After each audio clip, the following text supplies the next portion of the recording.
கூலி திரைப்படம் வருகிற 14ஆம் தேதி பிரம்மாண்டமாக வெளியாகிறது. லோகேஷ் கனகராஜ் இயக்கத்தில் சூப்பர் ஸ்டார் ரஜினிகாந்த் இந்த படத்தில் முதன்முறையாக நடித்திருக்கிறார். நாகார்ஜுனா, சோபின் சாகிர், ஸ்ருதிஹாசன், சத்யராஜ், உபேந்திரா, அமீர் கான் என பல நட்சத்திரங்கள் இந்த படத்தில் நடித்திருக்கிறார்கள். மாபெரும் எதிர்பார்ப்பை உண்டாக்கியுள்ள இப்படத்தை திரையில் காண ரசிகர்கள் ஆவலுடன் காத்திருக்கிறார்கள். இந்த நிலையில் கூலி திரைப்படம் முன்பதிவிலேயே பல சாதனைகளை தொடர்ந்து படைத்து வருகிறது.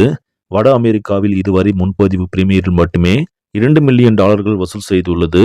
அதற்கு முன்பாக கபாலி திரைப்படம் 1.9 மில்லியன் வசூல் செய்திருந்த நிலையில் அந்த சாதனையை தற்போது கூலி முறியடித்திருக்கிறது. மேலும் முதன்முறையாக ஒரு தமிழ் திரைப்படத்திற்கு ஜெர்மனியில் 10,000க்கும் மேலாக டிக்கெட் விற்பனையாகி உள்ளது. இதன் மூலம் ஜெர்மனியில் தமிழ் சினிமா படங்களுக்கு புதிய மார்க்கெட் ஓபன் ஆகி உள்ளதாக விநியோகஸ்தர்கள் தெரிவிக்கிறார்கள். இது மட்டுமன்றி இத்தாலி நாட்டிலும் படத்திற்கு நல்ல வரவேற்பு இருப்பதாக சொல்லப்படுகிறது. இதனால் படக்குழுவினர்கள் உற்சாகத்தில் உள்ளனர். சரி நம்பளே, இந்த செய்தி உங்களுக்கு பிடிச்சிருந்தா லைக் பண்ணுங்க, ஷேர் பண்ணுங்க, மறக்காம நியூஸ் தமிழ் சேனலை சப்ஸ்கிரைப் பண்ணுங்க. நன்றி.